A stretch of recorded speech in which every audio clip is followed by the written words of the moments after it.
Student, अब आप लोगों को Bihar SSC and Bihar ASI के लिए डिबेट बोला जा रहा है। Ready start. सहारा संसार का सबसे बड़ा गर्म मरुस्थल है।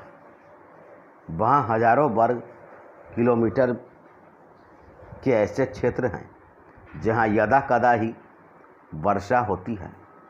उसका पूर्वी क्षेत्र तो ऐसा भाग है जहाँ शायद 30-40 साल में कभी एक बार वर्षा हो जाती है।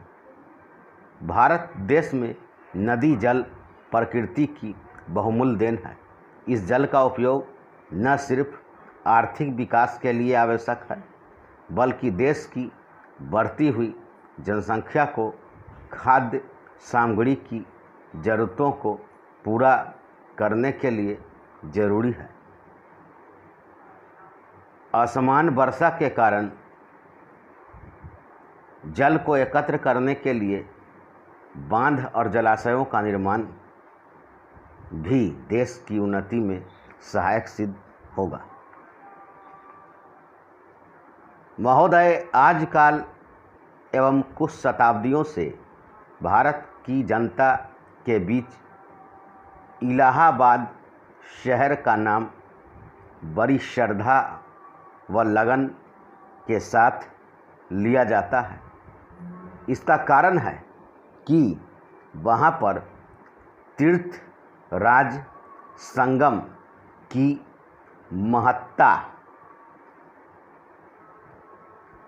इलाहाबाद शहर का नामकरण पहले प्रयाग था, जो कि मुगल शासन काल के दौरान इसका नामकरण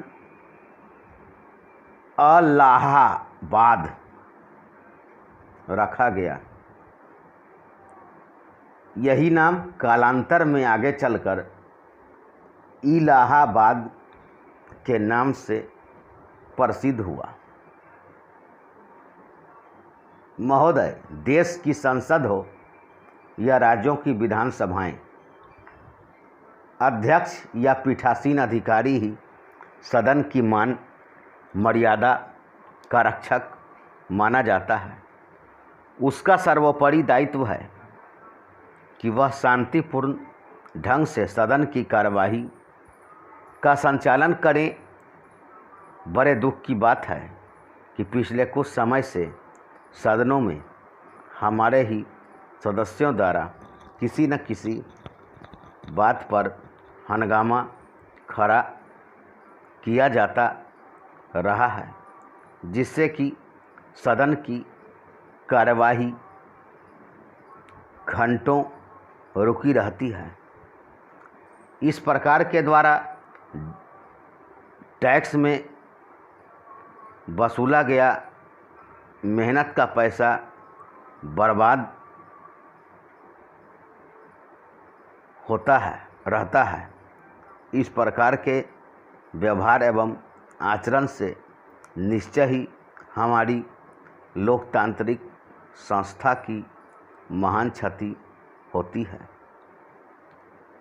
मध्य सरकार द्वारा आदिवासी मजदूरों को ज़्यादा से ज़्यादा लाभ पहुंचाने के उद्देश्य से बनाई गई तेंदुपत्ता नीति ने एक और पूंजीपतियों की नींद हराम कर दी, वहीं दूसरी ओर अनेक संगठनों ने इसे शासन दल का प्रचार एवं शासकीय धन का दुरुपयोग करने का आरोप लगाया। इस जंगल में पाए जाने वाले पत्तों से लगभग 25 लाख आदिवासियों को रोजगार उपलब्ध होता है। इस प्रकार यह शासक दल का क्रांतिकारी कदम कहलाएगा, क्योंकि इसके द्वारा 25 लाख रोजगार के साधन उपलब्ध होते हैं। महोदय, हमारे देश में सहकारिता जीवन का